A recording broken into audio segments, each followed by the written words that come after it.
I'm doing right now actually leading to the well-being and flourishing of my own life? In other words, do I love myself enough to identify the best course of action to pursue? So now the question is it that we just don't love ourselves enough to pursue it? Because I don't know that we can look at this and say, it just isn't true. No, do you love yourself enough to find the values that will guide your life, to find the principles that you can rely on? The thing that obsesses Prufrock is nothing. It's just nihilism. And what's the ending of that?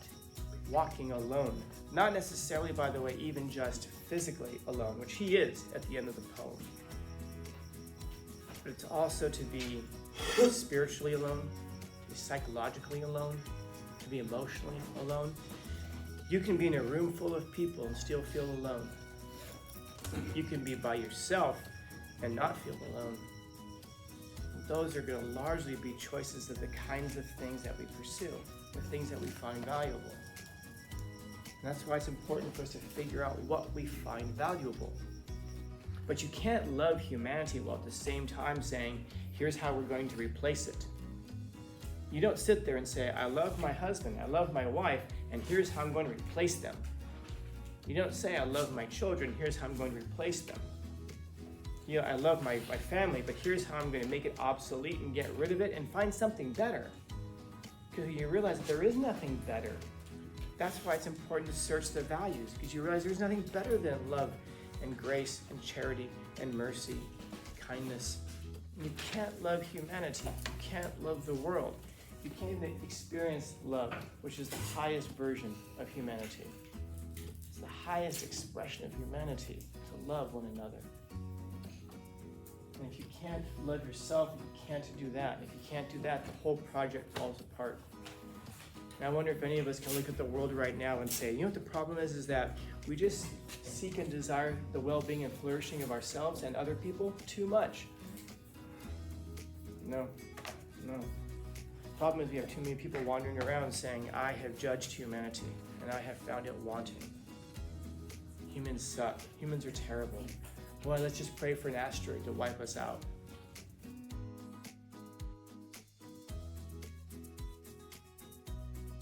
But here's the trip. What idea is he in love with?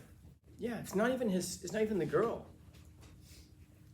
So I asked that question, like, what is it that motivates Prufrock? What's his why? Here's the real, it's called the love song of J. Alfred Prufrock, but I'm going to suggest to you, here's the tragedy of Prufrock. There's nothing that motivates him. He doesn't have a passion. He doesn't have a why. You might think like, well, he wants to ask this girl because he wants to fall in love, he wants to have this relationship. No, he tells us in the poem. What's the point?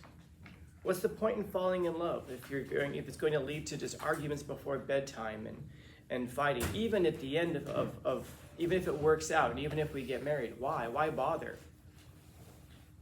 There's a word for this, it's called nihilism. Nihilism is that leveling tendency, which says that there's no point in anything, there's no meaning in anything, there's no value in anything, there's no reason, there's no purpose in anything, it's just existence. You know? I don't know if you guys heard about that story recently. It's like 2 or 3 days ago, I think it was, of a guy who set off a bomb outside of a clinic.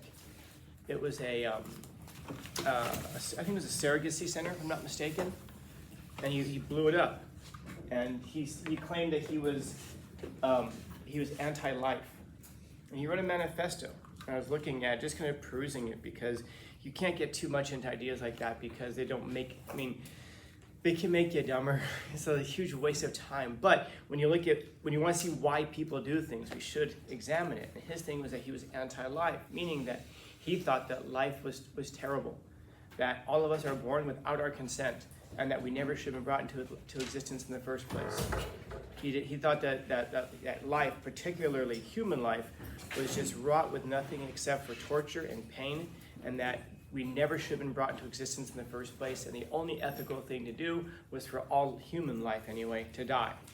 And he thought that he was making a statement, he might bring awareness to this kind of a thing. And you might wonder, like, wow, where would you have gotten such an idea from? Why would you believe that there is no value in life? Why would you believe that there is no value in human life?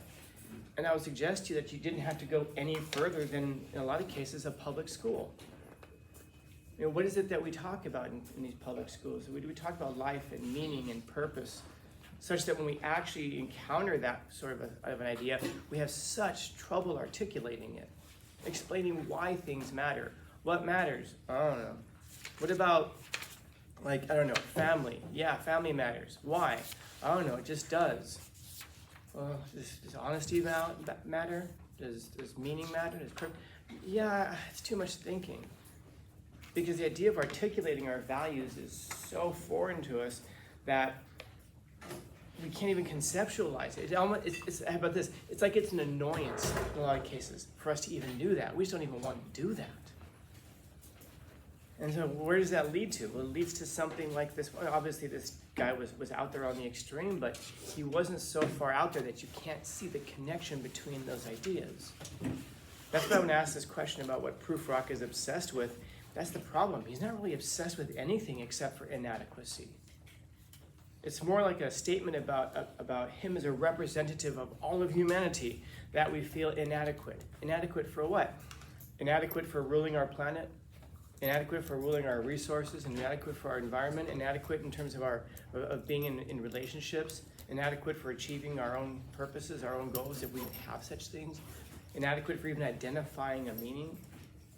How many people feel that they're actually good enough to do these things that are part and parcel of life? And how many of us even feel like we're adequate enough to articulate why these things matter? Because if those things don't matter, then there's no meaning in life. Life doesn't matter. And if that doesn't matter, I guess it completely makes sense to set off a bomb outside of a clinic like that. Because that's where it leads. It's like when you see a rash of active shooters, public shooters. Why? What motivates a person to just go into a building and shoot up strangers? That's exactly it. It's an idea that life doesn't matter, that nothing matters. There's no value in it. That they feel like they can walk in, they've just decided that they're Angie, and because I Angie, everybody else has to die. Because I'm the arbiter, and I'm the judge of all humanity, of all mankind. So I get to decide who lives and who dies. What is it? It's a search for meaning. It's a search for purpose. It's a search for volition. It's a search. In other words, it's a search to be able to exert their will in some way, to have some kind of control over their own lives, such that they feel like they want to control other people's lives, even down to the ending of it. It's not a good thing. But where does it come from? It comes from losing direction. It comes from losing meaning orientation. Meaning orientation is to orient us towards some kind of a meaning in our lives. So there's a deeper thing there for Prufrock. It's not just that he's pessimistic. Lots of people are pessimistic. It's not just that he feels inadequate. Lots of people feel inadequate. It's not just that he feels alienated and isolated. But it's funny how we'll look at Prufrock and think it's funny, and then not even realize that we're actually talking about ourselves here. Has anybody not gone through the things that he's going through? Anybody not gone through the sense of maybe I should do this one thing? Maybe it's not talk to a person. Maybe it is, but maybe it's a whole bunch of other things in life. Even to the point where we try to talk ourselves out of it by trying to find the negative aspects and assuming that things have to be negative, they can't go well. And if we believe that things can't go well, then we don't have a reason to try in life.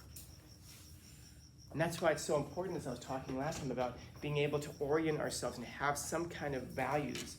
Some things, like we were talking about last time with Marcus Aurelius, to have wisdom, temperance, to have courage, to be able to say, do these things actually, is what I'm doing right now actually leading to the well-being and flourishing of my own life?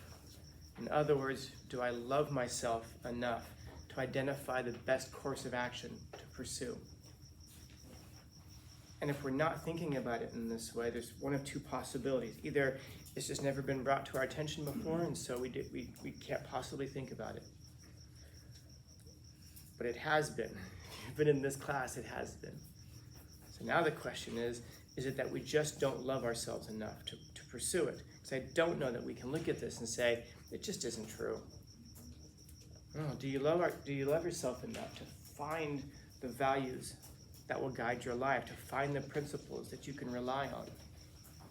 The thing that obsesses Prufrock is nothing. It's just nihilism. And what's the ending of that? Walking alone. Not necessarily, by the way, even just physically alone, which he is at the end of the poem. But it's also to be spiritually alone, to be psychologically alone, to be emotionally alone. You can be in a room full of people and still feel alone. You can be by yourself and not feel alone.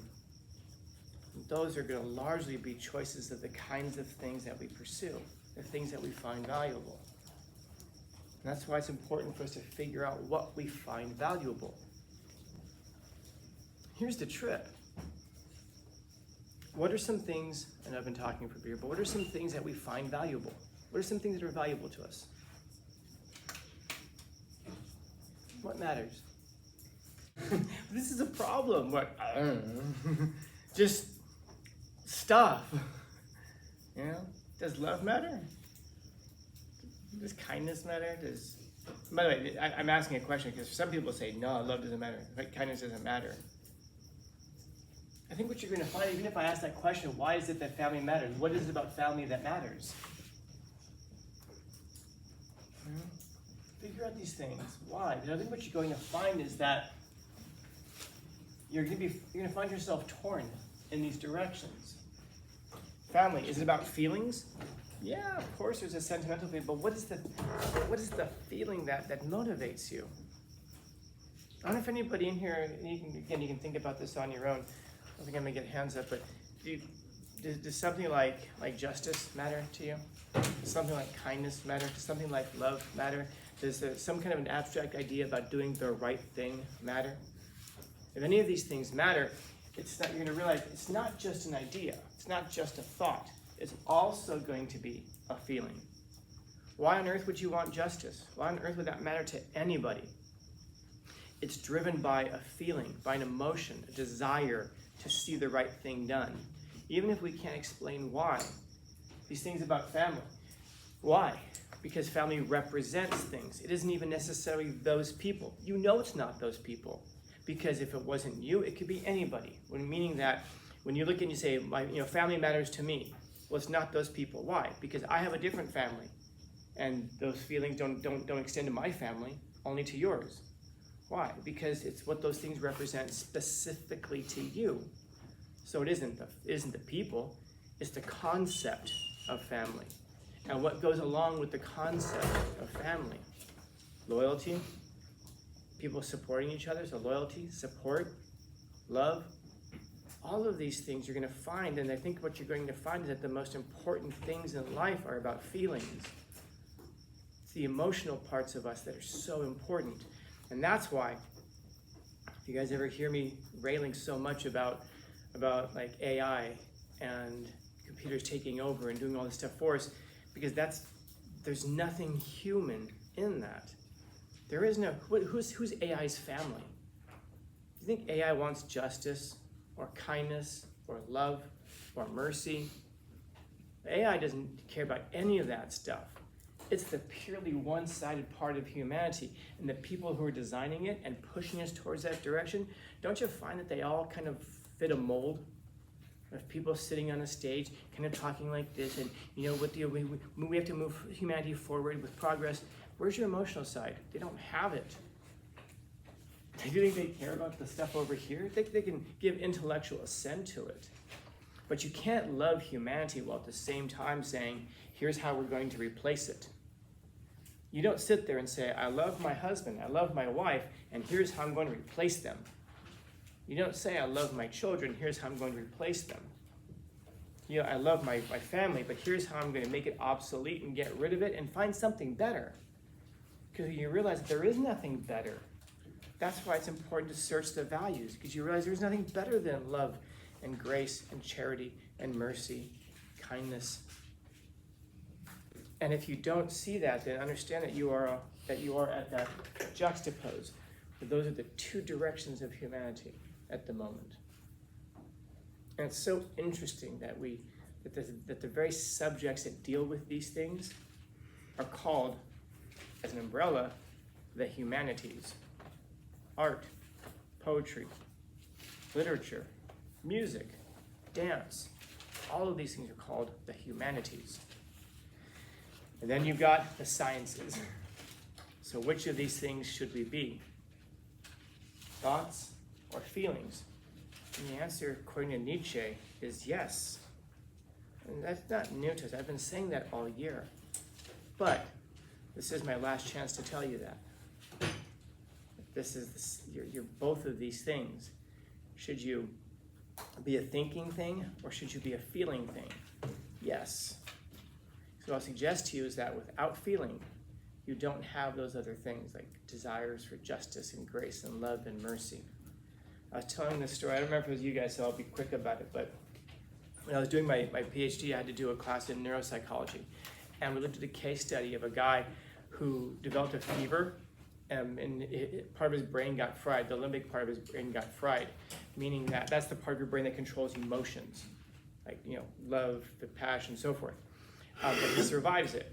And so it's this video of him and his wife, and they're sitting there looking at a newspaper. So this is from the early 90s, and she's pointing out that on the front page it talks about the genocide in Rwanda. If you're not familiar with the genocide in Rwanda, it was a horrible thing, man. I think it was like close to 1 million people wiped out, a massive number of people. And they didn't do it with bullets. They didn't do it with guns. They did it with machetes. They brought in boxes and cases and thousands of machetes and gave them to one group and said, over there, they're cockroaches. And if you look at them, most of us in here would never know the differences between the two groups, the Hutus and the Tutsis. We wouldn't know anything about the differences between the two. But they did. And it largely had to do with like the set of the nose, something so silly. And they go, and so she's showing him these headlines, these newspapers with headlines about the genocide in Rwanda, and she's telling him the details about it. And she goes, "How does that make you feel?" And he said, "Sad?" Question mark. Sad? Well, yeah, but do you think it's a terrible thing? He says, "Well, I mean, yeah, people are dying, so I guess it's a terrible thing." Yeah, but does it make you upset? Does it, and he's trying to answer it, but he's trying to answer it in the way that he's supposed to answer it, not the way he actually feels. So what? Fine. She takes him over to a cabinet and has breakfast cereals in there and tells him, "Go ahead and pick out a breakfast cereal, and we'll eat breakfast." So he says, "Okay." So he stands there, and in the bottom right-hand corner, there's a clock, like a time-elapse clock. He stands there for 45 minutes. He can't pick a breakfast cereal. Why not? Think about how you pick a breakfast cereal. Would you pick it based off of what tastes best? Yeah, okay, that's an emotion. What I want, what I desire, what tastes good is an emotion. He doesn't have access to that. Would you pick it off of what is best for me? The desire to have what's best for you is an emotion. He can't do it based off that. The healthiest? No, again, that's an emotion. That's a good decision based off of what's best, a desire. Fine, it doesn't even matter, just grab one. That's frustration. He can't pick one based off of frustration because that's a feeling. In other words, this guy cannot make a single decision because he doesn't have access to his feelings. We think of a judge and we go, wow, a judge would be really good because then it would, if they don't have any feelings, then they can only focus on the facts of the case. Well, that sounds like you think that there should be such a thing as justice, and that there's such a thing as right and wrong and good and evil, and what a judge should do versus what a judge shouldn't do. All of that is on this side of the spectrum. We just don't think of it that way. We don't realize it because we like to think that all of the stuff about cold, calculated reason is the best part of us. It's the most animated part of us. It's the most advanced part of us, but it's not. Turns out that animals don't think of this way because animals don't have access to things that we have. That suggests to you that this is the higher level of us, not thoughts and ideas, which are important, but actually there's these things over here. Don't let your feelings rule you, though. Don't, like I was talking about last time, you hear a bad word or you hear a name and you go, that's enough for me to throw my life away. No. Because this is the thing that will preserve you, to stop you from doing it. Have your emotions, have your reasons, but understand that your feelings about things largely guide your life. And so what it is that you desire and what it is that you want, why do you want those things? Here's probably why. Because you love yourself. You seek your own well-being. You seek your own flourishing. And if you don't start with that, everything else up here is going to be screwed up. I don't want what's best for me. I just don't care about myself enough.